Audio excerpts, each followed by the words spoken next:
വലിയ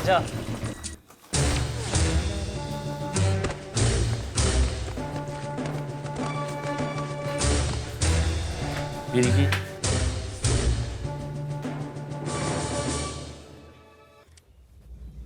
ചായ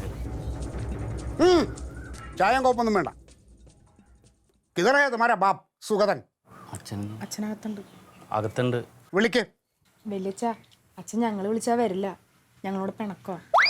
ഓ സുഗത, ഏ സുഗതൻ ബാഹറാവോ?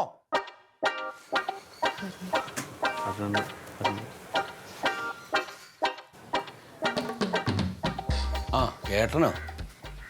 എന്തായിട്ടാ ഒരു മുന്നറിയിപ്പില്ലാണ്ട്? നിന്നെ കൊണ്ടൊരു കല്യാണം കൂടെ കഴിപ്പിക്കാൻ പോകുന്നു ഞാൻ.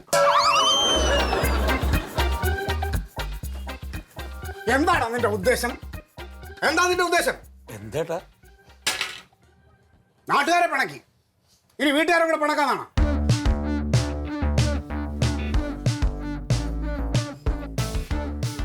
എന്താ നിന്റെ ഇവിടുത്തെ പ്രശ്നം?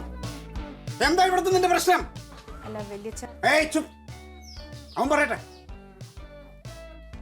എനിക്കന്ന് സ്ഥിരമായിട്ട് തരണ സമയത്ത് ചായ തന്നില്ല, അപ്പൊ ഞാൻ വേണ്ടാന്ന് വെച്ചു, അത്ര തന്നെ.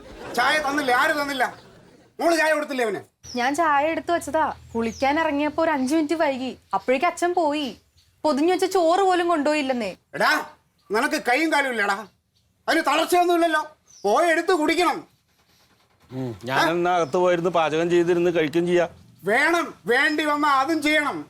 എടാ, 1965 ഇന്ത്യ ചൈന വാർ നടക്കുമ്പോ ഞാനെല്ലാം സ്വന്തമായിട്ട് കപ്പ പുഴുങ്ങിയിരുന്ന്.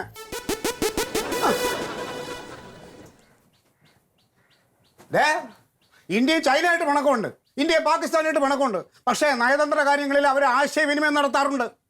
ഇത് നാട്ടുകാരെയും പണക്കി വീട്ടുകാരെയും പണക്കി. എന്താ നിന്റെ ഉദ്ദേശം? തും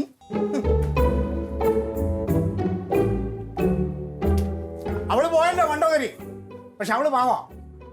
നീയാണ് കുഴപ്പക്കാരൻ. ഏട്ടൻ എന്താ പറഞ്ഞു?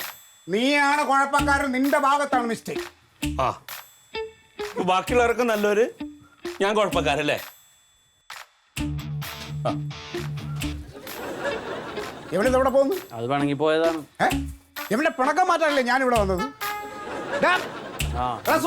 വിളിക്കണ്ട, ഇനി വലിയച്ഛനോട് മുണ്ടൂല. അത് യമനോട് എന്താ ചെയ്യേണ്ടതെന്ന് അറിയാമോ? 1975 ഇന്ത്യ പാകിസ്ഥാൻ യുദ്ധം നടക്കും. അത് വലിയച്ഛൻ പറഞ്ഞിട്ടുണ്ട് എന്നോട് നേരത്തെ.